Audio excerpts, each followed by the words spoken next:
primero era hacerle la salvedad de que yo me dedico a la filosofía de la religión. Yo me dedico a la filosofía del hombre y de la cultura, a la antropología filosófica y a la filosofía de la cultura. Eso significa que yo abordo siempre el asunto de la religión desde esa perspectiva. Esas perspectivas filosóficas no son propiamente hablando, son convertibles con el resto de las cuestiones, ¿no? Pero merece la pena por justificar mi manera de abordar el asunto. Voy a hacer una metodología de la experiencia. Voy a intentar hacerme cargo o sugerirles perspectivas o modos de abordar la crisis de la religión en las sociedades contemporáneas de manera comprensible. Eso es lo que voy a intentar, con el éxito moderado, ¿no? La primera cuestión que merece la pena tener en cuenta y sin la cual probablemente nuestras posibilidades de abordar el problema de una manera quedarían muy limitadas, es reparar en lo excepcional de la situación, más todavía, en lo insólito. Podemos, como ahora se hace de manera bastante unánime, pero con una certeza muy relativa, que hay sapiens sobre el planeta desde hace 200.000 años. En este caso, esas son las hipótesis que extienden más temporalmente el asunto, pero parece que hay datos suficientes para dar esa fecha con valor estimativo. No tenemos ni una sola referencia que nos permita suponer que ha habido comunidades de sapiens que no practicaran la religión. Más todavía, la expresión practicar la religión es distorsionante, porque al decirla así suponemos que la religión es una dimensión de la existencia de esos sujetos y de esos grupos, cuando propiamente lo que sabemos es que la religión era la instalación de esos sujetos en la existencia. Todas las realidades tenían naturaleza religiosa. La religión no era un área de la realidad, era la realidad. Y era su abordaje comprensivo y su manera de... Además, esa hipótesis, que es la más plausible, tiene muchos rendimientos explicativos de la historia de la cultura y de la especie, por ejemplo, por poner un caso. Llama la atención que estando el sapiens 200.000 años, 150.000 que fueron sobre el planeta, desde luego más de 100.000 con mucha probabilidad, la agricultura y la ganadería no se inventaran de manera sistematizada hasta hace 12.000 años, 10.000 años antes de Cristo, quizás 9.000, 8.000. El sapiens tardará tantísimo que fue una revolución que modificó por completo las condiciones materiales de la existencia de la especie y que la hizo proliferar. Requiere una explicación, y requiere además la explicación de cómo se hizo aquello, o sea, cómo un sapiens, o sea, como un ser humano, invirtió la lógica por la que aquello que le daba de comer, el animalito, el que fuera, se convertía en algo a lo que daba de comer. Como lo que le aseguraba su subsistencia sirviendo de alimento se convirtió en algo que más bien la comprometía requiriendo alimento de parte del sapiens. O sea que claro, como es una involución tan estricta, se entiende que fuera, bueno, se entiende hasta donde somos capaces de... Muy probablemente lo que podemos suponer a partir de la experiencia y de la observación de los pueblos de cazadores-recolectores que han llegado hasta el siglo XX, en fin, los sistemas amplios de cazadores-recolectores, el más amplio y el más antiguo probablemente sea el de las tribus indias de las praderas norteamericanas, y estamos hablando de unos sistemas que se extinguieron en el XIX, pero de los que hay suficientes observaciones. Entonces, cuando ¿Cuándo alimentaban a animales o cuándo alimentaban a prisioneros? Cuando los tomaban y demoraban su sacrificio. O sea, cuando eran ofrendas. Se alimentaban los animales que iban a servir como ofrenda en un momento particular, el que fuera, ¿no? O incluso prisioneros. Y en ambos casos, en ciertas condiciones, se suspendía el sacrificio y aquel animal quedaba incorporado, ¿no? Como podía quedar incorporado el prisionero. Es más que probable que fuera la práctica de sacrificios ofrendales la que dio lugar a la invención de la ganadería. Y es más que probable que sea la práctica de sacrificios ofrendales la que introdujo poblaciones exógenas dentro de las comunidades tribales. Esa es una hipótesis discutida, todas son hipótesis discutidas, pero el nivel de plausibilidad de esa conjetura es muy alto, porque sabemos que la conciencia de las sociedades paleolíticas era una conciencia religiosa. Sus actos tenían todo esa conciencia. Si uno se pone a considerar la historia de la cultura de los sistemas sociales humanos, no encuentra excepción a la naturaleza religiosa de la cultura humana. No hay excepción. Las excepciones son siempre muy menores y en contextos ya muy cercanos históricamente hablando. Muy menores y en contextos, y tienen un carácter muy minoritario.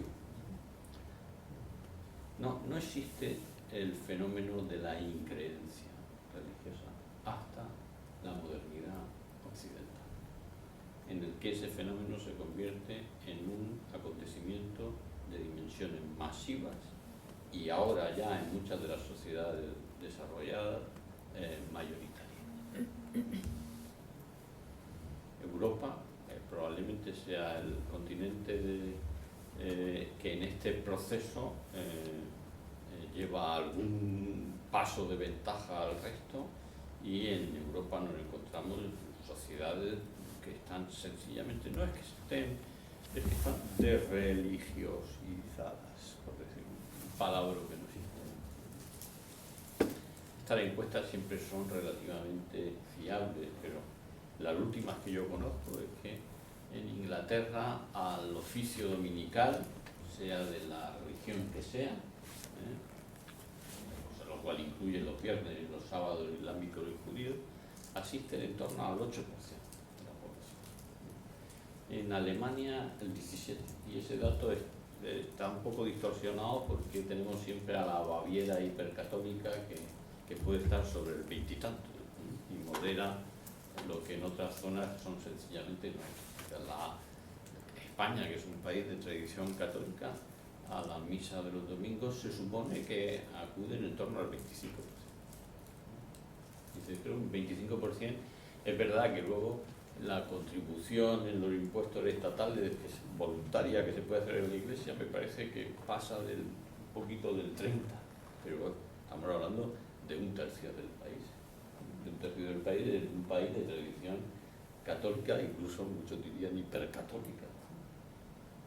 Europa es un país donde las mayorías y los consensos mayoritarios ya no tienen en cuenta la dimensión religiosa de la existencia humana, y por supuesto son en Europa específicamente poscristianos. La legislación de la mayor parte de los países europeos está hecha ya sobre una matriz que es manifiesta y a veces deliberadamente poscristiana. En España hace poco tiempo, el año pasado, salió una encuesta, ya solo había 2 provincias de las 50, dos provincias donde había más matrimonios eclesiásticos que civiles. 2. Eran 2 de las provincias más pequeñitas y menos desarrolladas. En la mayor parte de las provincias ya eran mayor el número de matrimonios civiles que el de matrimonios humanos. Se podrían dar innumerables datos al respecto. A mí lo único que me interesa de ese asunto es reparar en lo excepcional, en lo singular que es, pero no desde el punto de vista de nuestras costumbres, sino desde el punto de vista de la historia de la especie humana. Es un acontecimiento novedoso, inédito en la historia de la especie. Nunca ha habido comunidades que con carácter masivo y mayoritario, hasta el punto de reformular el sistema social y las creencias predominantes, fueran increyentes. Y además, esa increencia tiene un rasgo también nuevo, también novedoso. Porque se podría hacer algo así como una historia del ateísmo, una historia que no puede ir más allá de los primeros filósofos presocráticos, a los que se llama ateos muchas veces de una manera demasiado simplificadora, no lo verán probablemente. Pero bueno, podríamos decir que en Grecia hay unos cuantos sujetos que podrían haberlo sido, pero ese ateísmo es muchas veces un panteísmo, son variantes. No, la increencia contemporánea es una increencia particular para la que no tenemos nombre, porque la afirmación implícita, lo que se afirma no es que Dios no exista, lo que se afirma es que Dios no es necesario, es la innecesariedad de Dios. Y esa es la experiencia subjetiva que al respecto de Dios y de lo religioso tienen muchos de nuestros contemporáneos. En mi país, por ejemplo, ya, si no son mayoría, estarán muy cercanos. Es verdad que este fenómeno es considerado por los estudiosos desde dos posiciones que son polémicas. Unos dicen que es un fenómeno típicamente europeo, que no se replicará en otras regiones culturales del planeta y que de hecho en otras regiones particulares del planeta las dinámicas histórico-sociológicas son distintas, heterogéneas y que seguirán otros cursos, y se pone como ejemplo pues, la pujanza de la religiosidad popular en muchos territorios americanos, sudamericanos, la consistencia de la conciencia religiosa, por ejemplo, en países como los Estados Unidos, o el resurgir del Islam. Bueno, cuando se consideran las cosas más despacio, esta posición, que al principio puede tener cierto fundamento, pero se vuelve menos consistente de lo que parece, porque en las regiones en las que ha tenido lugar este fenómeno también había una religiosidad popular muy vital y muy arraigada y muy consistente. España, por ejemplo, países católicos. Entonces no es seguro que tener una religiosidad popular muy espontánea y muy arraigada vaya a generar una excepción a ese movimiento.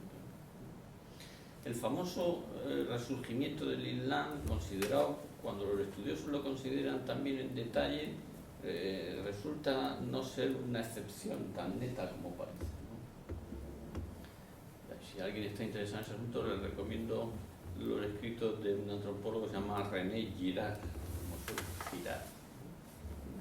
Este sujeto sostiene, y yo creo que, y estoy de acuerdo con él, que la reacción o la revitalización del Islam tiene una naturaleza fundamentalmente alergénica, o sea, alérgica. Y alérgica en concreto a la modernización globalizadora contemporánea. Y que además esa reacción alergénica es de carácter inmunodefensivo. Surge de una dificultad para asimilar la modernización con la forma de la última globalización, una dificultad que además es extrema y grave.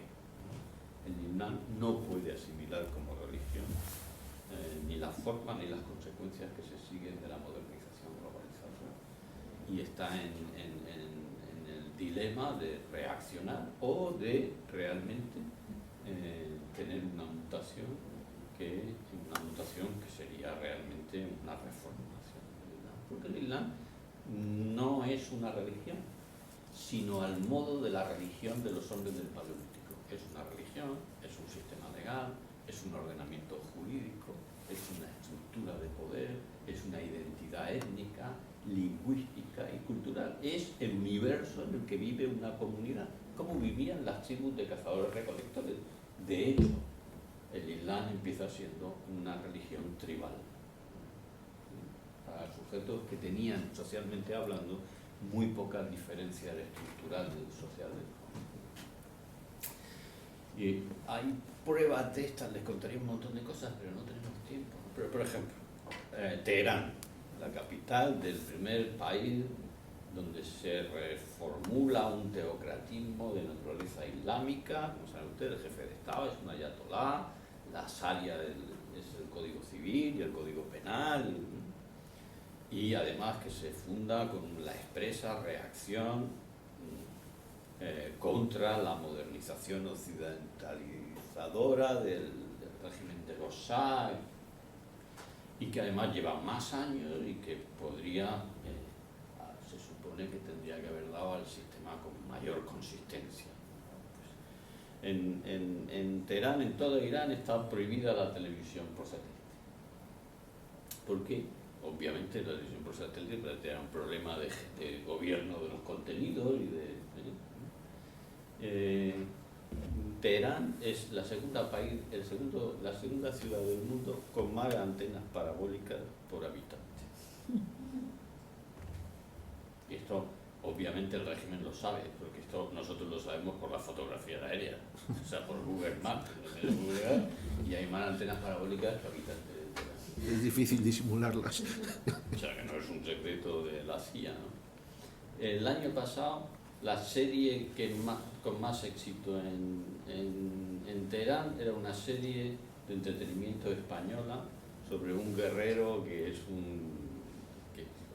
maltrata todo lo que tiene que ver con los asuntos religiosos y púdicos y tal. Ya está, no me hace falta más. Hay más, pero no me hace falta más. Eso es lo que hay en Teherán. Lo que hay en Teherán es una población en la que cumple la sharia en la calle o no, o hace esto, o se escapa como puede, lo que sea, pero en su casa está viendo series de televisión española, americana, francesa, lo que sea. Yo creo que además hay estudios muy interesantes también sobre el yihadismo y la procedencia, y un asunto muy interesante. Bueno, yo creo que realmente esa reacción es más alergénica, como dice Girard, que es propiamente hablando una revitalización espiritual de la moneda, que seguramente también la habrá. Pues una cosa. Bueno, entonces, si realmente es un hecho tan excepcional y tan singular, habría que ver qué otras cosas, qué otras variables, incluso sociométricas, tienen ese carácter inédito y singular, para ver si se puede establecer alguna correlación. En la antropología filosófica nos gusta ejercer, y lo hacemos, distinguirnos del resto de nuestros colegas filósofos porque trabajamos con las ciencias sociales.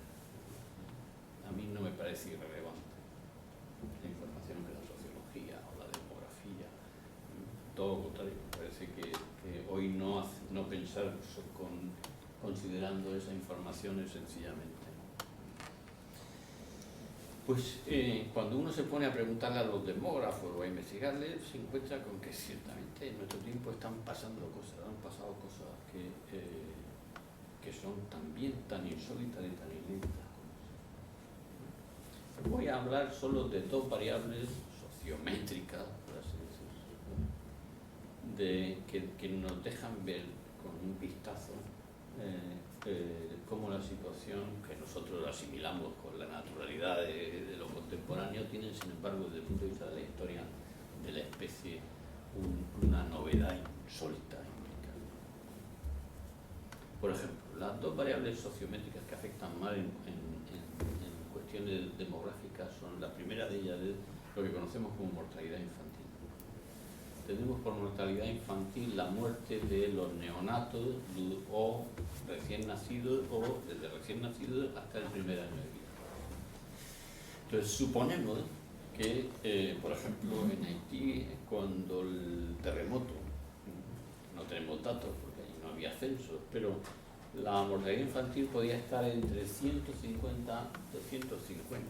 Algunos autores dicen que hasta 300, pero 350 y 250 niños de cada 1000. De cada 1000 nacidos en el primer año morían entre 150 y 250. No podemos hacer estimaciones sobre la mortalidad infantil en los primeros 5 años, que es el segundo periodo.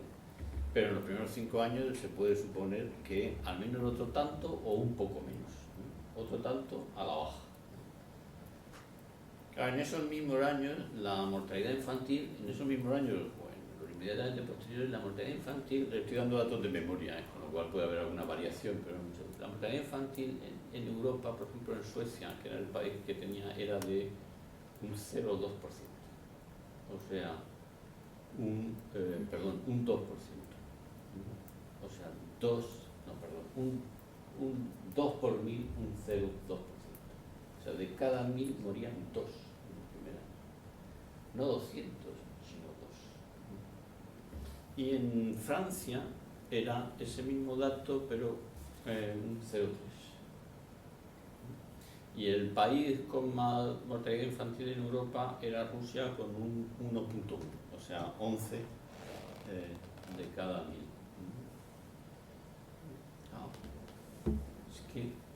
Y suponemos que el dato en Haití se correspondía con el de las sociedades europeas del siglo XV o XVI. Y que a partir del siglo XVI esos datos van cayendo muy lentamente y se produce una aceleración que es una pura revolución desde principios del siglo XX. O sea, desde que empiezan a aplicarse lo que conocemos, a implementarse y a extenderse lo que conocemos como la medicina moderna. En realidad, casi el primer tercio del siglo XX.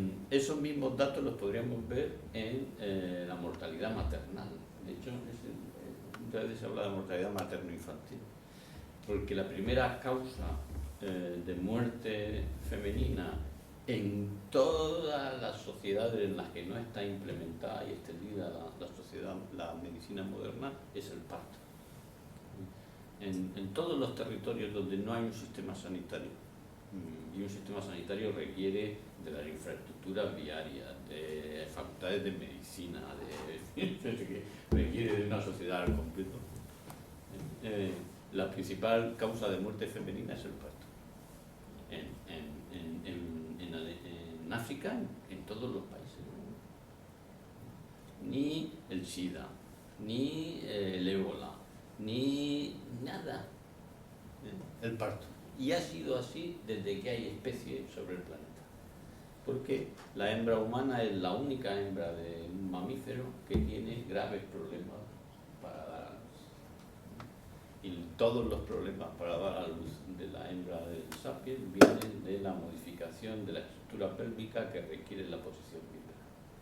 La posición bípeda estrecha el canal del parto al mismo tiempo que el feto tiene un tamaño cerebral que es el mayor en términos proporcionales al del resto de los homínidos. Con lo cual, con el mayor cráneo conocido en términos relativos, tiene que transitar por la oquedad pélvica más estrecha, más angosta que conocemos, y además la posición bípeda, la posición de los órganos sexuales femeninos, los externos, hace que entre el útero y la vagina haya una angulación, con lo cual no solo tiene que pasar hasta tal punto que la prole humana nace en términos de prematuridad zoológica simple.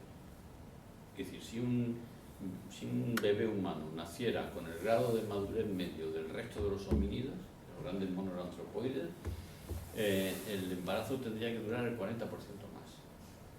Estamos hablando de 14 meses. Le faltan 6 meses casi para tener el grado de madurez. Así que el parto humano siempre es prematuro y la hembra humana es la única que no es capaz, en términos específicos, en términos individuales, de dar a luz en solitario. en el único homínido en el que el parto es un acto social, es en la especie humana. En el único homínido en el que la hembra no se retira, sino que clama auxilio, es en el resto de la conducta de los homínidos que conocemos, la hembra se separa y se retira. Hay algunas tradiciones culturales muy poquitas en las que la hembra daba luz en solitario. Muchas de las tribus de los indios americanos norteamericanos de las praderas. Y es probablemente esa una de las razones por las que tenían una escasez tan crónica de mujeres, que les llevaban a robarse mujeres entre ellas y a apreciar mucho a las mujeres blancas. El grado de mortalidad es... Bueno, ¿para qué cuento esto? Cuento para decir, oigan, lo que ha pasado en el último siglo en las sociedades desarrolladas no había pasado nunca, jamás. Eso de que sobrevivieran la inmensa mayoría de los hijos nacidos es un acontecimiento inédito en la historia de la humanidad. Pero inédito que ha modificado no solo la demografía cuantitativa de las sociedades, ha modificado la estructura subjetiva de la afectividad humana. En Ruanda, donde a una mujer se le mueren 3 de cada 10 niños nacidos, no puede experimentar la vida de cada uno de sus hijos como la experimentan ustedes o como la experimenta una mujer española. A una mujer española se le muere un hijo y ese trance es un trance en el que ella misma experimenta como un trance en el que su propia salud psíquica está en juego y los demás lo experimentamos así. Eso puede pasar en sociedades donde, me están siguiendo, en sociedades donde es difícil que se te muera un hijo, donde se te van a morir seguro varios, es imposible. Pero es que las propias relaciones interpersonales, si leen ustedes la historia de los reyes de España, porque han sido ustedes república siempre y no han tenido reyes de España, pero en una de España encontrarán con que la mayor parte de los reyes de España tienen varias mujeres. ¿Por qué? Porque se morían en el parto.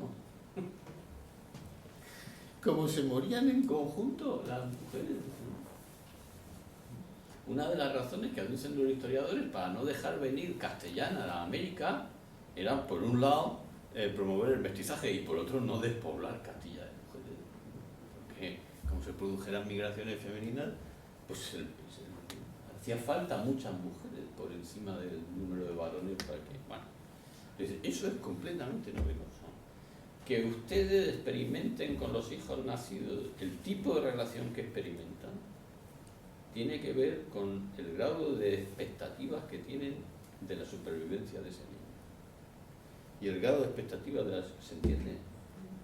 Y muchos de los sentimientos que nosotros declaramos que son instintivos y que ciertamente tienen una base refleja, la base refleja con la que una madre mamífera cuida del hijo, muchos de esa base refleja está reformulada, intensificada o amortiguada según las expectativas demográficas. ¿Cuántos niños se mueren? ¿Y cómo cabe esperar? ¿Cómo es posible que la experiencia de la maternidad sea la que ustedes ven y China haya mantenido durante 40 años la ley de un hijo único que ha obligado a millones de mujeres chinas a abandonar a sus hijos recién nacidos, de su mano o de la de su marido? ¿Y cómo es posible que ese acto no les haya hecho enloquecer? Pues porque la estructura de la afectividad tiene que ver con los sistemas sociales. ¿Se ve? ¿Se entiende? Dice, que no se mueran es un hecho de primera importancia. Y el segundo asunto, la segunda variable sociométrica, la esperanza media de vida. La esperanza media de vida ha sufrido otra revolución. Podemos saber, por ejemplo, la esperanza media de vida de las élites egipcias del año 1000 a.C. porque tenemos muchos restos arqueológicos. Es verdad que los restos que tenemos pertenecen a las élites sacerdotales, a las élites jerárquicas y a los linajes faraónicos porque son enterramientos líticos, o sea, enterramientos en piedra, y eso solo lo podían hacer quienes disponían de los medios. Pero, por ejemplo, sabemos que la esperanza media de vida en el Egipto faraónico entre las élites, año 1000 a.C., quiere decir que Egipto es el país, la región, con la tecnología hidráulica, agrominsora, y agrícola más desarrollada y compleja que conocemos sobre el planeta. Y además con una tierra, con unos parajes de una fertilidad. Ya estamos hablando del sitio donde la esperanza media de vida que cabría esperar es la más alta. Entre el grupo, pues sabemos que es en torno a 25 años. 1000 antes de Cristo, 25 años. Antes o sea, los últimos 12.000 años podemos suponer que la esperanza media de vida estaba entre los 20 y los 25.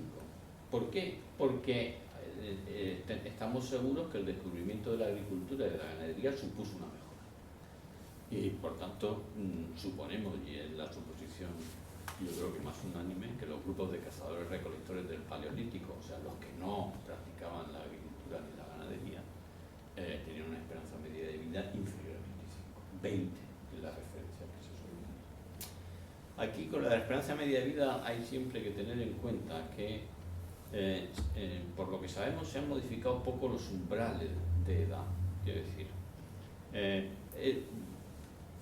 Puede no ser así, pero no es del todo inexacto decir que centenarios ha habido siempre. Bueno, muy probablemente en el Paleolítico muy poquitos, aquí nos vamos a decir. Pero a partir del descubrimiento de la agricultura y la ganadería, centenarios ha habido siempre. El problema es la cantidad de gente que moría en el primer año, o antes del quinto año, o antes de los 20 años. No parece que hayamos conseguido que el ser humano viva más años, como ahora nos lo están prometiendo. Por lo menos no parece que en eso haya variaciones muy significativas. Centenarios cortos, entre los 100 y los 110 años, parece que los ha habido. El problema es que era uno de cada no sé cuántos y ahora es... Entonces, la esperanza media de vida en España a principios del siglo XX no llegaba a 50 años. Eso quiere decir que desde el 1000 antes de Cristo hasta el 1900 pasamos de 25 a 50. Y eso ya es una revolución, porque dobla la esperanza media de vida. Pues del 1900 al 2010 pasamos de 50 a 83. Pues en el siglo XX, cada 4 años ganábamos uno de esperanza de vida. El umbral sigue inamovible, o sea, no conseguimos que la gente viva más allá de los 100 y poquitos. Encontramos datos, pero la cantidad de gente que se nos muere, 0,04 era el porcentaje de mortalidad infantil español. Eso es una transformación. Si el número de niños que se mueren altera la morfología de la afectividad, y por así decir, si la medicina moderna, la aplicación de la medicina moderna es un acontecimiento que puede ser juzgado en muchos sentidos, pero tiene una naturaleza moral positiva, porque permite que no se mueran. Y esa naturaleza moral positiva incluye un reajustamiento de la afectividad humana, por el que la afectividad humana pondera de una manera más ecuánime y más certera el valor absoluto que tiene una vida humana, generando unos vínculos que nos ponen en peligro, precisamente por eso. ¿Qué ocurre cuando la esperanza media de vida de los países permite sencillamente lo que... voy a darme prisa, porque creo despejar la muerte como un elemento de centralidad cultural, geográfica y social. Ustedes y yo vivimos nuestra vida, nos parecerá que como el resto de los seres humanos en el largo de la historia, y eso no es verdad. Porque ustedes y yo no vivimos bajo el miedo opresivo a una muerte inminente, como han vivido los seres humanos que estaban acostumbrados a la omnipresencia de la muerte. Y los restos arqueológicos y culturales de esos son tan aplastantemente unánimes. Yo cuando la primera vez que vine a Perú me llevaron a ver el Museo del Señor de Xipán, ¿es así? Sí. El Museo del Señor de Xipán es un museo de enterramiento.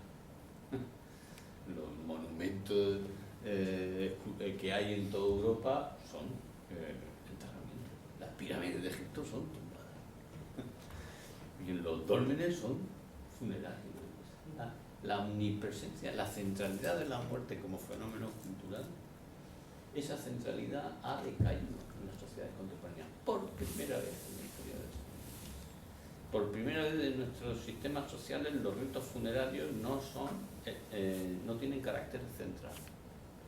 Yo soy de un pueblo del sureste de Murcia, yo de pequeñito recuerdo, tengo 54 años, o sea que tampoco hace un siglo, pero yo recuerdo que de vez en cuando estábamos por ahí los niños, un pueblo relativamente grande, se paraba el pueblo, o sea, se paraba el tráfico, la gente en las calles se paraba, si estaban andando se paraba, los niños dejábamos de jugar porque había un cortejo fúnebre, estaban llevando a un muerto a la iglesia.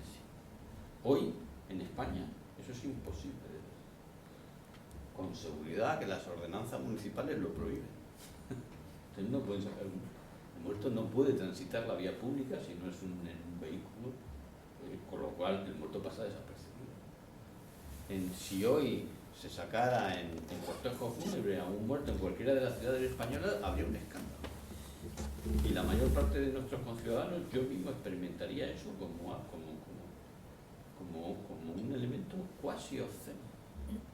En los tanatorios, que en España son el sitio donde hay en Perú también tanatorios, los lugares donde se les vela en sustitución de los domicilios y de la iglesia, aunque muchos de ellos tienen servicios religiosos también, en España están situados en polígonos industriales y en toda Europa, porque tienen que cumplir los requisitos y la legislación de gestión de residuos. Claro, los únicos sitios que tienen la infraestructura para la gestión de residuos son los polígonos industriales. El cadáver ha dejado de ser no solo un elemento central del sistema cultural, sino que se ha convertido en un residuo. En un residuo, basta con ver la disposición que hay en los tanatorios, al menos los que yo conozco, españoles, franceses. El muerto, si esta fuera una sala, estaría en un rincón allí, solo se le podría ver desde un ángulo, el resto del aula del espacio estaría imposibilitado verlo, con lo cual. Pero todavía más crucial, no hay ritualidad funeraria. No sabemos qué hacer con los allegados del muerto cuando el muerto. En España había una fórmula que se le decía para dar el pésame, que era te acompaña en el sentimiento, que ha caído en desuso, porque es algo así como saludar a alguien como su graciosa majestad. No tiene no significa nada te acompaña en el sentimiento. Así que la gente, yo hace un año fui al entierro de un tío carnal, un hermano de mi madre. Era una persona con sus convicciones, muy progresista, podemos decir, sin fe. Y cuando estábamos acabando en el tanatorio, pues el hijo, mi primo hermano, nos pidió un momento de silencio y puso una canción de Frank Sinatra, My Way. Ahí se acababa nuestro recurso simbólico y funerario. Claro, eso quiere decir pues, que tiene un carácter, claro, comparamos eso con lo que hacemos para la graduación de un máster de 4 semanas y dice, oiga, esto aquí ha pasado algo. O sea, la muerte se ha convertido en un fenómeno periférico. Pero lo más importante, es periférico en la autoconciencia de los sujetos. Ustedes y yo somos los primeros. Todos esos fenómenos sociales no son significativos sino en tanto que es síntoma de lo que ocurre en la conciencia de los sujetos. Ustedes y yo somos seguramente una de las primeras generaciones de seres humanos sobre el planeta que no se definen a sí mismos como mortales, que no creen que ese sea el rasgo definitorio y constitutivo de su realidad, como lo ha sido hasta el día de hoy. Ustedes y yo definimos nuestra existencia de otro modo, que está por hacer, porque se está reformulando una nueva forma de autoconciencia. Pero desde luego no decimos de nosotros mismos lo que decían los griegos, nosotros los mortales. Esto es muy interesante. Y además nos lleva a un tercer elemento que todas estas cosas no tengan que ver con la modificación del estatus de la religión en las sociedades contemporáneas. Sería muy torpe. podemos no saber exactamente qué tipo de relación tiene, ¿no? Podemos no saber qué eficacia causal tienen, ciertamente, eso es muy difícil de ponderar, pero que una cosa sea ajena a la otra es muy, en mi juicio, es muy poco inteligente. Además, todo esto se produce en una situación en la que hay un elemento que refuerza todo lo que hemos dicho, que es, que les voy a llamar inexperiencia de la necesidad. Yo, en España, como saben ustedes, hubo una guerra que acabó en el 39 y los años siguientes a la guerra fueron muy duros. Hubo mucha emigración española a América y se pasó hambre. Yo no viví eso, claro. Pero conviví con mi abuela que me decía en castellano, no sé si aquí se dice también una expresión que a mí se me quedó muy grabada, porque al hilo de lo que fuera decía, hijo, tú no has padecido necesidad. ¿Qué se dice también? Ciertamente, yo no he padecido necesidad. ¿Qué significa que no he padecido necesidad? ¿A qué se refería mi abuela cuando decía que ella sí había padecido? Hombre, yo tengo necesidades evidentes, las mismas que mi abuela en concreto. Ahora, yo no he experimentado ningún hambre del que temieras morir. Ni he experimentado ningún frío del que temiera morir. Ni he experimentado ninguna escasez de la que temiera morir. Ninguna. Una necesidad no es una carencia, ¿no? Es la insatisfacción, es aquella carencia cuya insatisfacción no transparenta el carácter vulnerable y frágil de nuestra existencia. Eso es padecer necesidad. Eso es necesidad en el sentido genuino, en el sentido clásico filosófico de Ananke. No, es verdad que yo digo, y a lo mejor ustedes también tengo un hambre que me muero, pero eso es un simple residuo lingüístico de lo que cabe definir como la experiencia de la necesidad. La experiencia de la necesidad es la experiencia de una privación que transparenta la propia condición mortal, y al transparentarla la sitúa en la conciencia, y la sitúa en la conciencia como un límite absoluto. Eso es lo que ha hecho que los seres humanos se definieran a sí mismos como mortales. Y es la inexperiencia que ha hecho que ustedes y yo echemos en el olvido esa definición. Y eso se tiene que dar con un régimen de garantías tan estable y tan consolidado como para no temer que esa situación cambie. Porque basta con el temor de que esa situación cambie para que se padezca la necesidad. O sea, hace falta un sistema de satisfacción de las necesidades de la vida, no solo eficaz, sino eficaces en su perdurabilidad previsible. Y eso jamás lo ha tenido la especie humana sobre el planeta. Jamás. Jamás ha estado a salvo de hambruna, de escaseces de cosecha, de fenómenos de la naturaleza. Y esto tiene que ver con la religión. Esto tiene mucho que ver con la religión.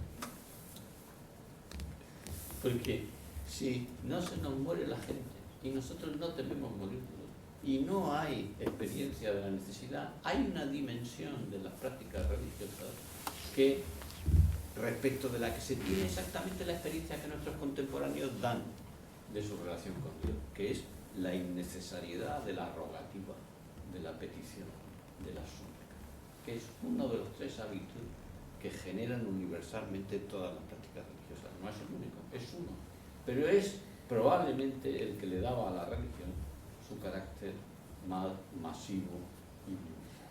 La necesidad de rogar. ¿Se entiende, verdad? ¿Se ve?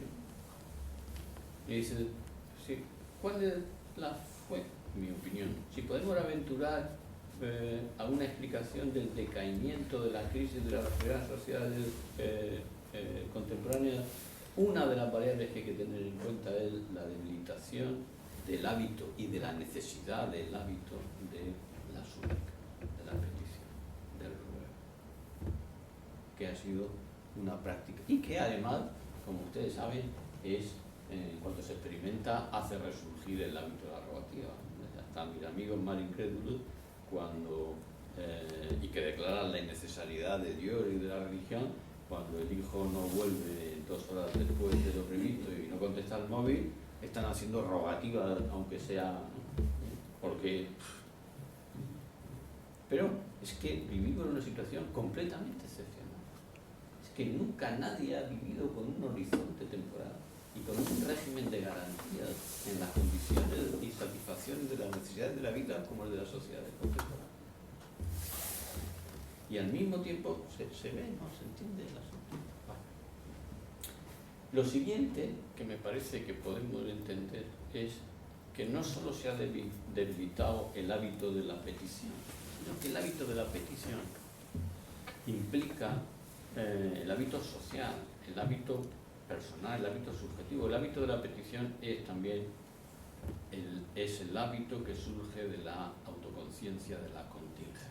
La contingencia es una palabra filosófica con la que queremos decir fragilidad, vulnerabilidad, finitud. Pide y hace ruegos el que tiene como centro de la autoconciencia su fragilidad o la fragilidad ajena o su dependencia.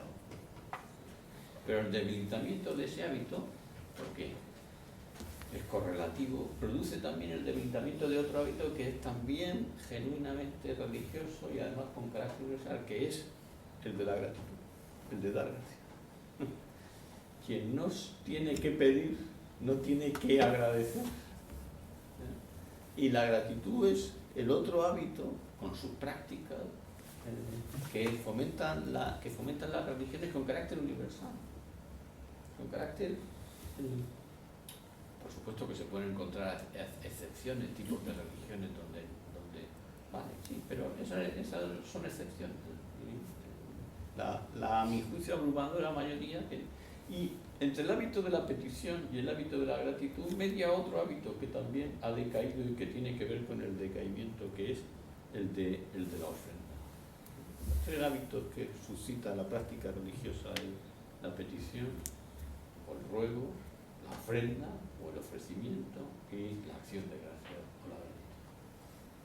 Y además, ese debilitamiento, que como digo, está originado a mi juicio de manera inicial por el debilitamiento del hábito de la rogativa o de la súplica o de la petición, el debilitamiento que es sistémico y afecta a esos 3, viene reforzado por la sustitución de otra tríada de hábitos, que es el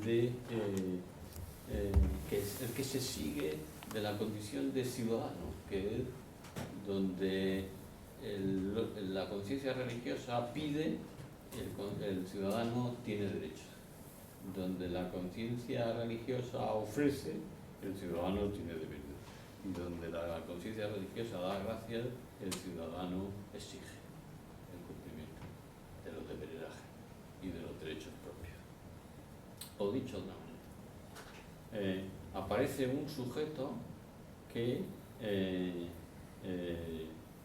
suministra la garantía y las seguridades de la existencia humana suspendiendo la necesidad de la súplica, de la ofrenda sacrificial y de la gratitud. Y ese sujeto es el Estado moderno, al que probablemente mi amigo el incrédulo, cuando su hijo no llega a las 2 horas, lo primero que hace no es oración en el cielo, sino llamar a la Guardia Civil, que es la policía en España, y pide que el Estado nosotros no terminamos de hacernos cargo con facilidad, y menos en una sesión como esta, de hasta qué punto el Estado se ha convertido en una referencia. Les voy a contar un ejemplo. Hace unos años hubo un terremoto, no recuerdo de qué grado, pero fuerte en Italia. Produjo unas cuantas muertes, pocas. A los años siguientes, por la prensa, me enteré que los tribunales italianos habían dictado sentencia a una denuncia que esas familias habían planteado al Estado italiano por no haberles avisado con tiempo suficiente del terremoto. O sea, el Estado se legitima y se justifica mediante una omnipotencia programática. esa omnipotencia programática es concurrente con un asunto que tiene la primerísima importancia para el asunto que estamos tratando, que es la reducción de la muerte a una naturaleza incidental. Cuando ustedes y yo se muere alguien o se produce la muerte de un conocido, revisen cómo explicamos la muerte de ese sujeto. Decimos, le dio un infarto. ¿Y por qué le da infarto a la gente? Le da infarto a la gente porque no hay suficiente educación nutritiva en hábitos saludables y servicios de medicina preventiva. ¿Y por qué se muere la gente de cáncer? Porque no hay suficiente inversión en investigación básica. Y se muere de cáncer hasta que o sea, todas nuestras muertes tienen una genealogía que es culposa, porque hay o una negligencia o una demora. Toda justificada. ¿Por qué? Porque la muerte no ocurre de suyo, innecesariamente, sino porque alguien ha hecho mal. El Estado no previó el terremoto. Por eso, los desastres naturales han tomado una naturaleza que no han tenido nunca. Los desastres naturales tenían una naturaleza religiosa. Hoy los desastres naturales tienen una naturaleza política. Y el político que no se persone en el lugar donde ha tenido lugar la inundación, el terremoto, el incendio, ese sujeto está acabado. Como estaría acabado el Dios que se demostraría incompetente. ¿Se entiende? ¿Es necesario acaso que el Estado se proponga a sí mismo como una omnipotencia programática y sustitutiva de Dios? No es necesario. Pero es el cariz que el Estado moderno toma desde su origen en la Revolución Francesa. Es cierto que hay una variación, y es que aquello mismo que la Revolución Francesa se proclama contra Dios, en los Estados Unidos de América y en su Constitución se proclama en nombre de Dios. Y que hay ahí una variante, un dualismo en todos los sistemas occidentales, y con perdón, la globalización, se quiera o no, una occidentalización planetaria. Ahí hay una variante que ha estado en pugna en los últimos 3 siglos. Y una variante que es en nombre de Dios o contra Dios, que es en el fondo el origen de las divergencias entre conservadores y progresistas en los sistemas eurocontinentales y en los sistemas occidentales o occidentalizados. Esa pugna en Europa está vencida a favor de los sistemas en los que el Estado funciona de facto como sustitutivo de la religión y la ciudadanía como sustitutiva religión, y más todavía, como una alternativa antagónica. Es verdad que ese proceso no está igualmente consumado en los Estados Unidos de América, y es verdad que no está consumado en el resto de los países como el suyo, en el que hay una occidentalización y una modernización muy avanzada en su curso, pero todavía sin el conjunto de los efectos que ha tenido en los países donde está más culminado. Pero mi hipótesis es que no hay excepción. Habrá variaciones regionales, habrá modificaciones, habrá probablemente, pero es un proceso de modernización que tiene que ver por la matriz y la naturaleza de la modernización del Estado. Sí, y a todo esto habría que sumarle todavía un último acontecimiento, que en el fondo es el efecto y causa del lore anterior. A mi juicio, históricamente hablando, no es posible decir si tiene naturaleza causal o efectual, pero con toda seguridad que incrementa y refuerza los efectos y al mismo tiempo es reforzado a partir de sus propios efectos que le sirven como causa, que es la crisis de las relaciones incondicionales. La crisis de la incondicionalidad como una dimensión de las relaciones interpersonales. Para esto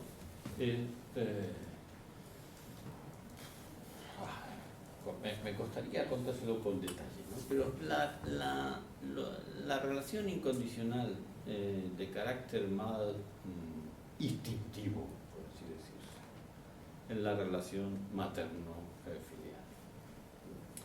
Y en la relación paterno-filial es menos refleja. Tiene siempre una mediación cultural decisiva. Para empezar, el varón se tiene que fiar de que el hijo sea suyo. Y eso es un acto, eso es un acto de crédito, de dar credibilidad. Por eso, las restricciones a la conducta social de la mujer en todas las sociedades. Que la mujer estuviera restringida su conducta social era la garantía pública de que los hijos eran hijos de su padre. Piensen ustedes en los regímenes islámicos y las restricciones no ya a la conducta, sino a la mera aparición física de la mujer. Julio César vuelve un día a su casa y le cuentan que donde no debían encontrado un mozalbete joven y ya está, y que lo han encontrado y que se lo llevan para justiciarlo o lo que fuera. Y Julio César, informado, pues muy bien, queda satisfecho con el asunto y de inmediato pide el libelo, que le redacten el libelo de repudio para su mujer. Y dice una frase que a ustedes les sonará, dice: la mujer de César no solo tiene que ser honrada, sino parecerlo. Es que parecerlo era lo crucial, porque parecerlo era la única garantía social de que los hijos eran hijos de su padre, hijos del padre. ¿Se entiende, verdad? Pues hay esa relación de incondicionalidad, no existe, está mediada socialmente. Y además convierte la paternidad en un acto social y no tanto en un acto biológico. Nadie era padre de nadie en Roma si no cogía al niño y lo ponía sobre sus rodillas. Genus, Genio, nadie. Dice, no, pero la tradición occidental ha consistido en establecer sobre esas relaciones una naturaleza incondicional.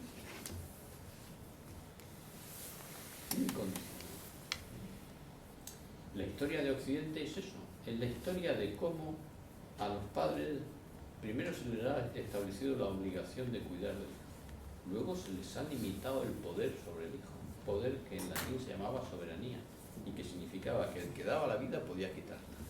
Un padre romano podía matar a su hijo sin responder ante la ley, porque la ley decía que la vida del hijo era del padre.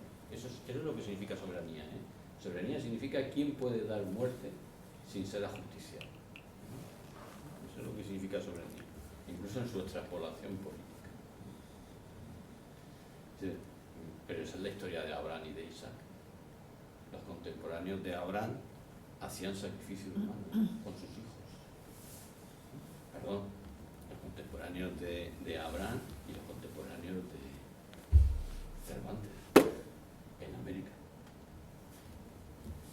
Cuando los españoles llegan a México, claro que hay sacrificios que habían sido suspendidos por 1500 años.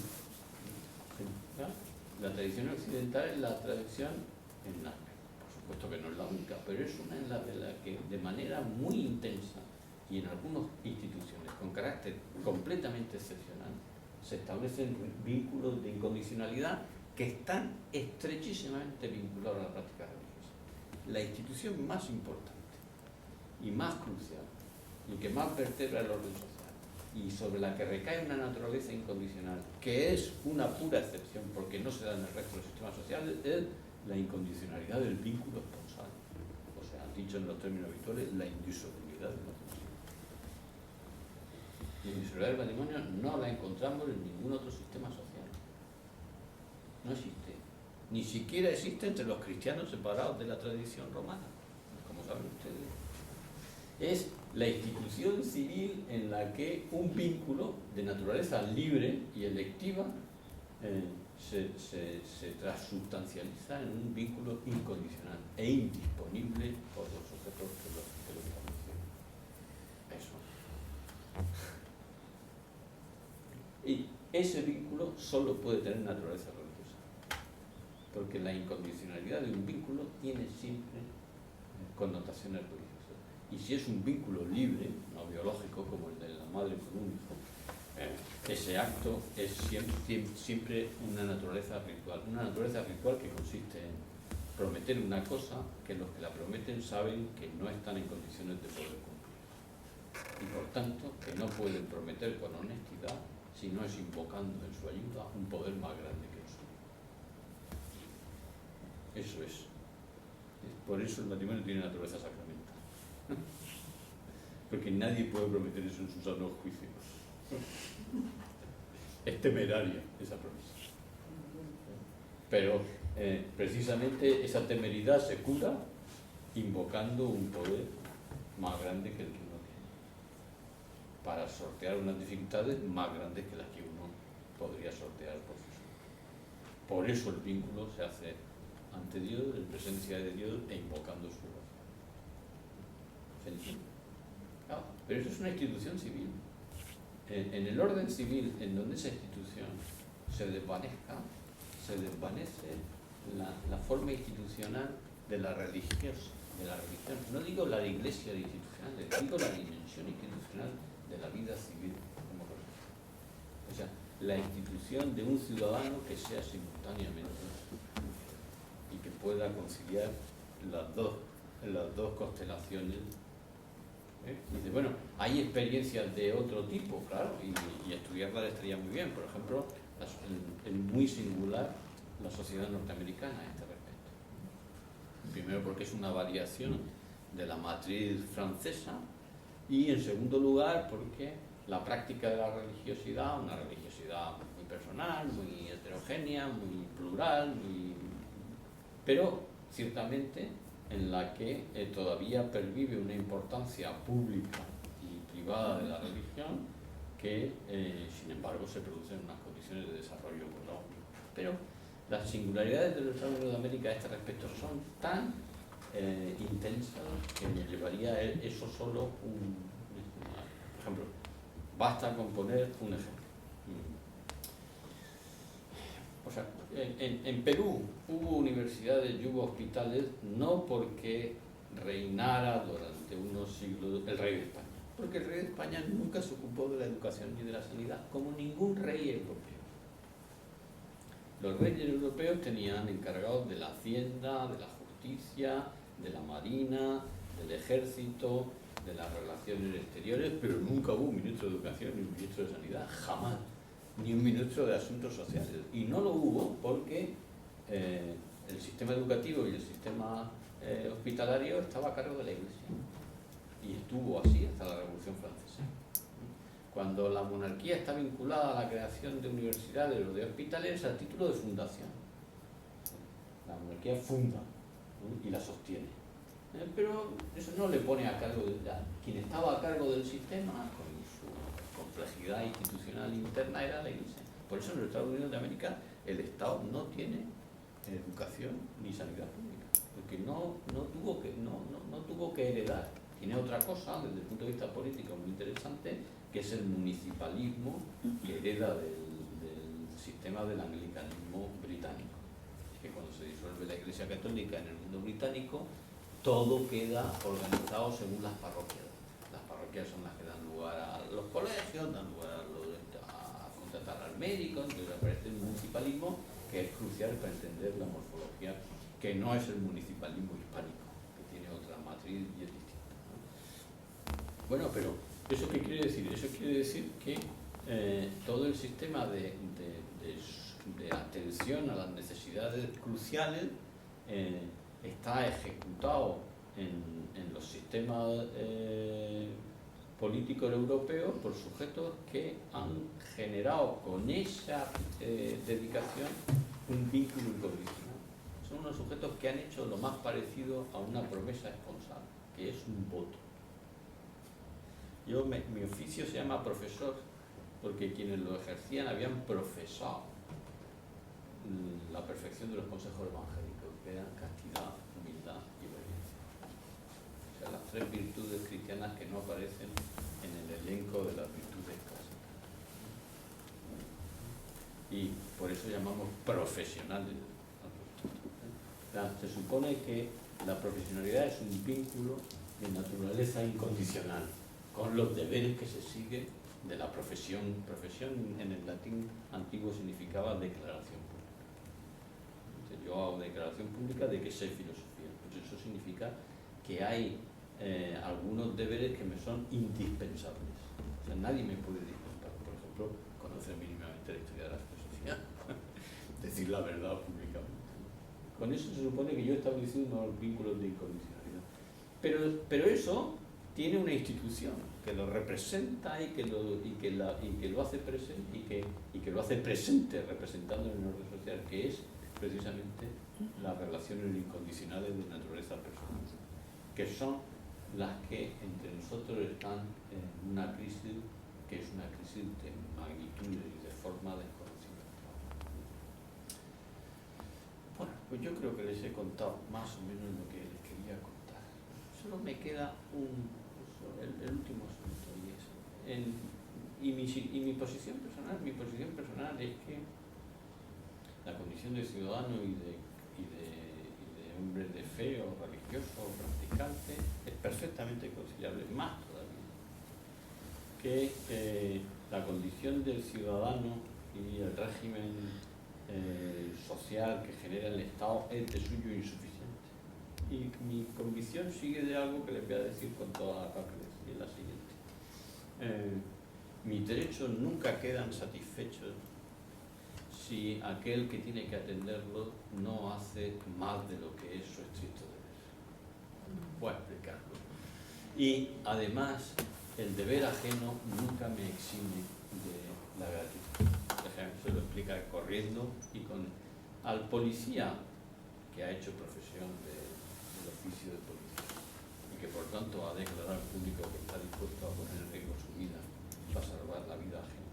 Al policía que salve a la vida de mi hijo poniendo en riesgo su vida, yo no le voy a quitar mi gratitud eterna y no me va a justificar para no dársela el que alguien me diga que era su deber de profesión.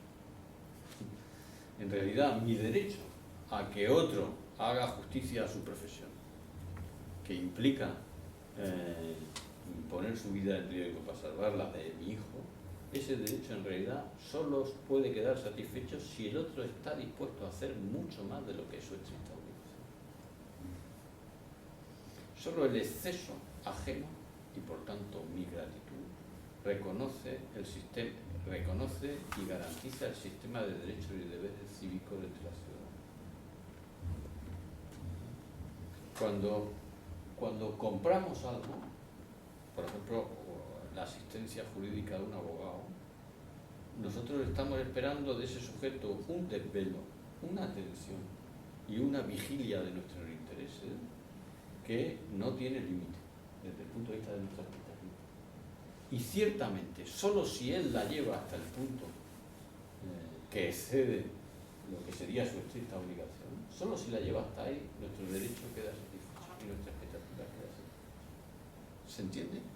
O sea, solo es satisfecho en sus derechos el que reconoce con la gratitud el exceso ajeno en el cumplimiento de sus derechos. En realidad, un sistema ciudadano del que se extirpara realmente la dimensión religiosa de la existencia, que es la de la petición, la ofrenda y la gratitud, ese sistema pecaría de inconsistencia civil. Es verdad que hay en el siglo XVIII, en el siglo XIX, una secularización de los hábitos de la religiosidad.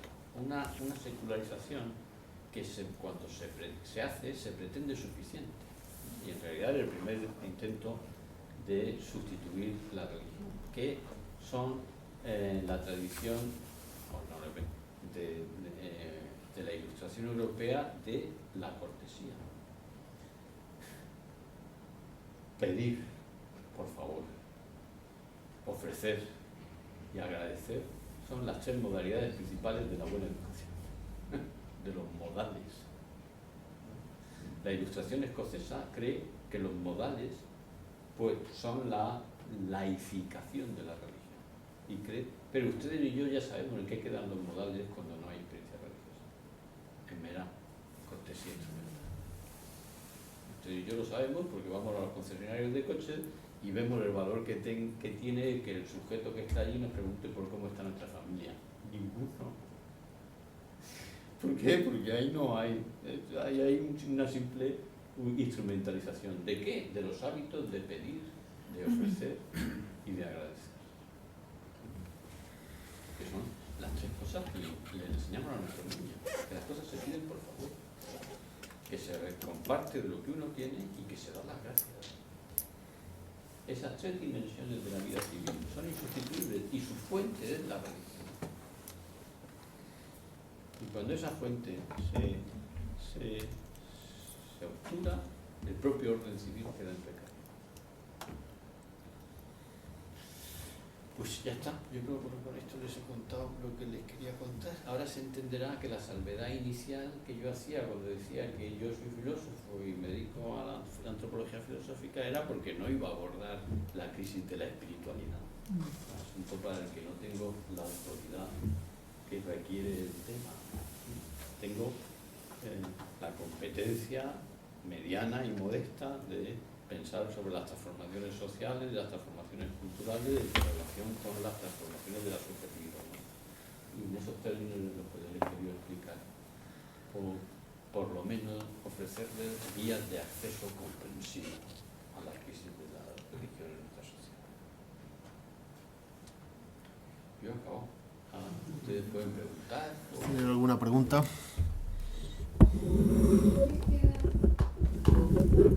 Quizás una duda abajo.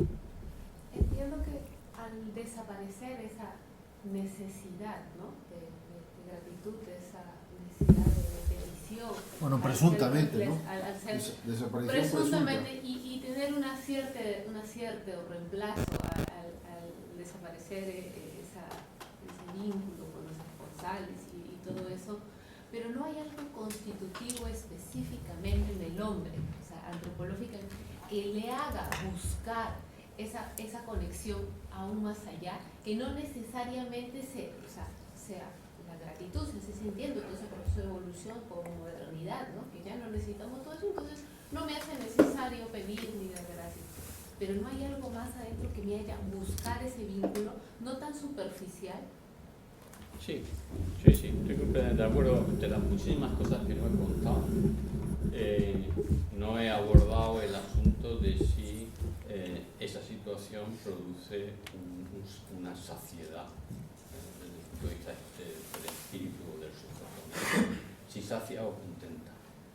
Pero la pretensión de la cultura que anima esos cambios es producir esa saciedad. Voy a contar el caso que usted lee en Albert Camus, el mito de Sísifo, donde dice, no es literal, pero casi dice, las cumbres del mundo son suficientes para colmar los anhelos del corazón.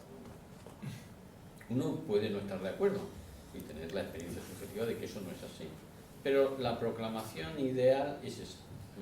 Y el sistema occidental, no digo que de manera deliberada y programada, pero ha desarrollado todo un sistema para dar eficiencia a esa pretensión de cambio. Y es muy sencillo. Él además lo hace, él no lo explica como yo lo voy a explicar, pero él lo cuenta al hilo del mito de Sísifo. Sísifo es un señor condenado por los dioses a subir eternamente una piedra a una colina desde la que volverá a caer y volverá a subir. O sea, es la condena a una existencia sin sentido, a un esfuerzo inútil y baldío, sin ningún fruto. No, pues la sociedad occidental ha descubierto el sistema con el que eso se reviste de sentido, en un sentido ciertamente limitado, ¿no? Entiendan que yo he dicho muchas cosas a las que no le he puesto límite, pero que he dado por supuesto que los límites, ¿no? Por ejemplo, yo no creo que haya desaparecido la necesidad de pedir, pero ficcionalmente la representación es esa. La solución y la estrategia de la sociedad moderna es poner al lado a otro tío haciendo lo mismo. Y los dos se pelearán por ver quién lo hace primero. Eso es un fenómeno de ludificación que tiene como dinámica interna la competitividad. La competitividad inviste semánticamente, o sea, dota de sentido a actividades que de suyo no lo tienen, que de suyo son completamente ajenas al sentido. Pero el hacer, claro, pero es que lo tendría que explicar de manera mucho más compleja, pero es que no hay mucha diferencia entre subir una roca a a una colina y estar en mitad de un cruce, como he visto que están sus policías haciendo continuamente pasar para allá y para acá. Es que y mañana otra vez igual, y mañana otra vez igual, y mañana otra vez igual. Intentar organizar el tráfico de unos señores que no quieren que se lo organicen. O llevar la contabilidad de una empresa. Es que el carácter reiterativo de la existencia humana plantea un problema de investidura semántica, y esa investidura semántica se produce mediante la competitividad. Una competitividad que tiene una resolución narcisista. En el fondo, la satisfacción relativa, pero el intento de satisfacer esa inquietud interior de la que usted habla, y que habla San Agustín, de que nuestro corazón está inquieto, pero eso, la pretensión programática de nuestra cultura es darle el colmo y satisfacción. ¿Cómo? Mediante una competitividad narcisista. Al final, arriba de la colina estoy yo, que he sido el vencedor. Claro, estoy solo yo, si es que soy yo el que está, los demás están al pie de la colina, están quedando en la cuneta. Bueno, vale, pero, y eso a lo mejor no da para toda la existencia, vale, pero da para mucha existencia. Entonces, es imposible, sin estudiar un montón de fenómenos de estos, lo voy a poner muy... ¿Hay algún momento en la historia, o sea, hay alguna figura en la historia, figura ideal, en la que los sujetos coman sin necesidad porque no se pueden morir de hambre? Hagan esfuerzos sin necesidad porque no los necesitarían. Sí, y que su vida entera se desarrolle con una especie de felicidad juguetona o de juego. Sí, son los dioses del Olimpo griego. Los dioses del Olimpo griego son inmortales, no padecen necesidad, copulan sin necesidad de engendrar porque no mueren, hacen esfuerzos sin necesidad porque no tienen nada que producir, y eso se llama deporte. Y inventan el deporte. Y hablan entre ellos sin necesidad de... ¿Por qué? Porque su vida está ajena a la necesidad y a la muerte. El paradigma de las sociedades contemporáneas es el paradigma olímpico. Esos son los dioses que con razón Feuerbach condenaba que no eran más que extrapolaciones de los deseos humanos. Esa es la clase de religiosidad encubierta que sustituye a una religiosidad en la que el problema es la muerte. El problema es el sentido de la vida, pero el sentido de la vida hace relación a la muerte. Pero los fenómenos sustitutivos de esas necesidades son muy amplios y no se acaban ahí. En Europa el fenómeno sustitutivo más importante de la religiosidad popular es el nacionalismo, que es una inflamación inventada en el siglo XIX del sentimiento más elemental de lo patriótico. Vamos a ver, cuando la soberanía, el poder de dar muerte o vida o dar el poder supremo, estaba en los monarcas. Cuando en el siglo XVIII y XIX en todos los países de Europa se cargan a los monarcas y declaran, pero se quedan con la soberanía, tienen que inventarse un sujeto que sea el soberano, el nuevo soberano, y ese sujeto se llama nación. Nunca antes los españoles habían pensado que fueran una nación, nunca antes de las Cortes de Cádiz, en 1812, donde aparece la primera proclamación oficial de España como una nación. Nunca a ustedes les ocurre que fundan sus estados al mismo tiempo que creen ser naciones, porque fundan los estados como la independencia.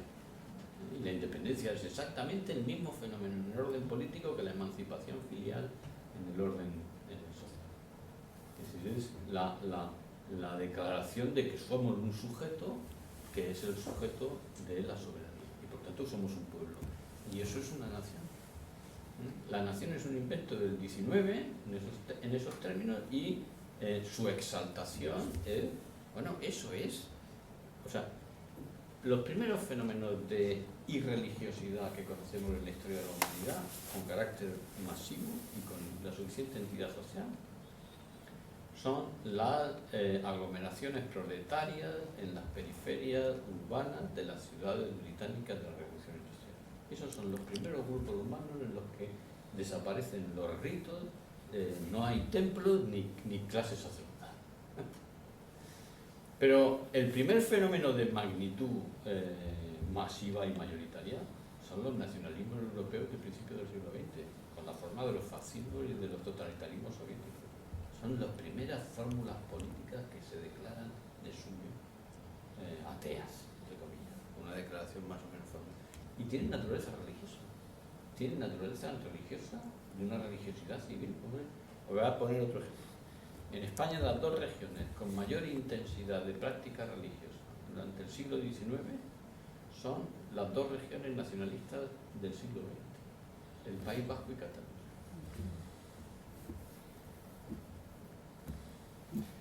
Pero cuando mis amigos me dicen que en Argentina el fútbol es una religión, llevan toda la razón, porque el fútbol es un fenómeno sustitutivo, en el que además se mezclan y se trufan el nacionalismo, los ritos, la reformulación de los ritos de comunión que hay en todo, bueno, y de bacanal, y de orgía y de éxtasis que hay en muchas de las religiones precristianas.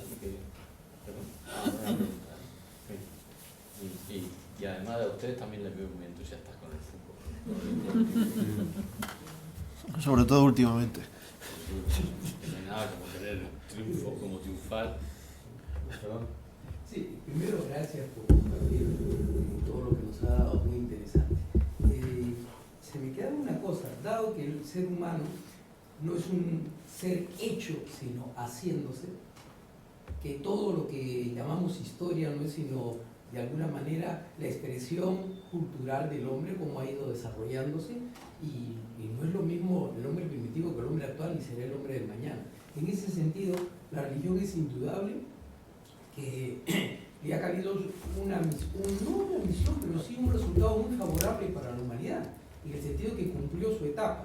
Pero ¿ha cumplido una etapa o esa es la misión histórica por siempre para el hombre?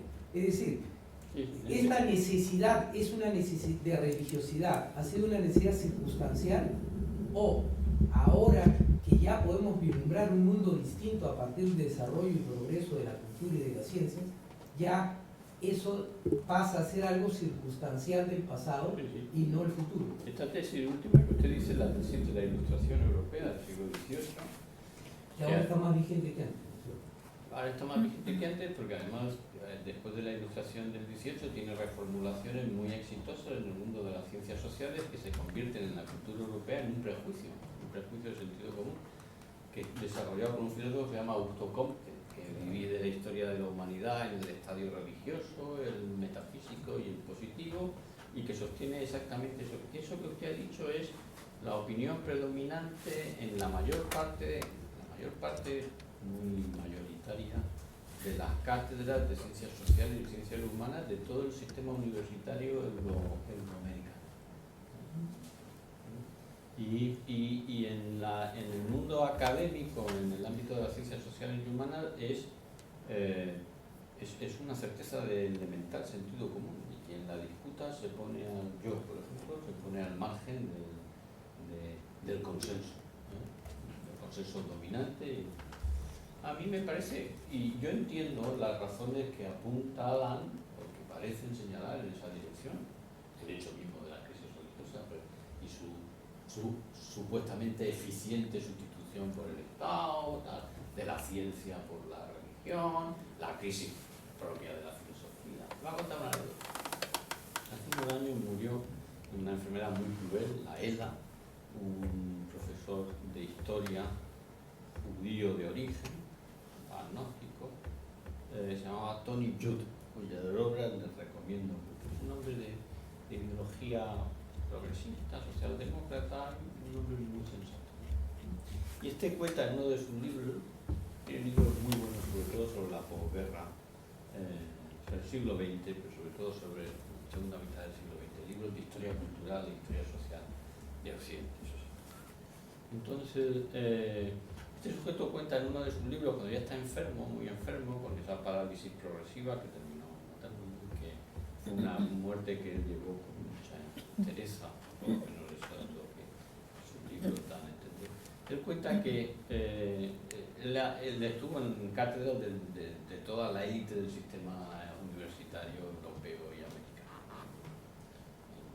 volviendo después de estar unos años bastante en Estados Unidos, se reunió con un profesor amigo de Cambridge, y él está contando en esa especie de autobiografía, cuenta ya de soslayo, casi al margen, dice, por cierto, fulanito, el amigo de todos mis amigos, de los cientos de profesores que he conocido a lo largo de toda mi trayectoria universitaria, por no decir miles, que está casado con la misma mujer desde el principio.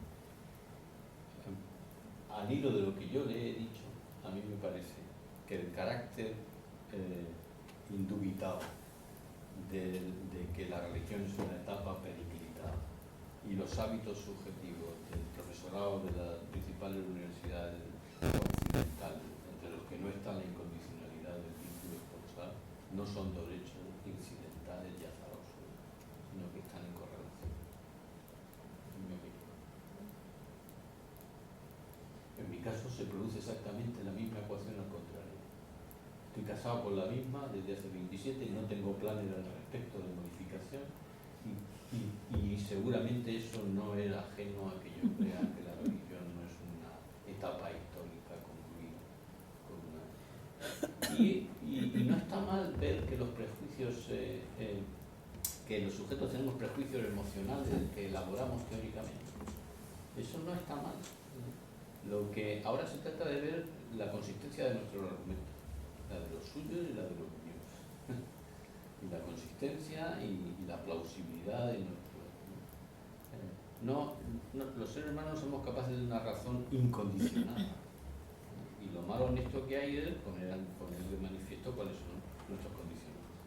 Y eso ni resta ni pone, ahora hay que ver la consistencia de nuestro argumento. Y la consistencia de mis argumentos va en la línea de la anterior interrogante. Hay todo este sistema no termina de colmar una expectativa. Y con carácter liminar y extremo no termina de colmarla por dos razones. Porque no hemos dejado de ser ni contingentes ni mortales. No lo hemos dejado de ser. Aunque, con toda razón y con toda justicia, dignifiquemos al ser humano desarrollando sistemas de previsión y de satisfacción de la garantía de las necesidades con los que se ubican las sociedades modernas, que son, en términos objetivos, un puro bien moral. Si he dado en algún momento la impresión de que no estaba a favor del Estado moderno y de sus sistemas, entonces qué impresión ha sido. En términos objetivos, puro bien moral. ¿Te he contestado? Sí.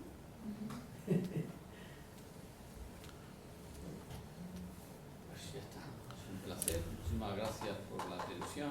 Ha sido usted muy generoso en darme a estas horas de la noche una atención tan sostenida. Muchas gracias, Higinio.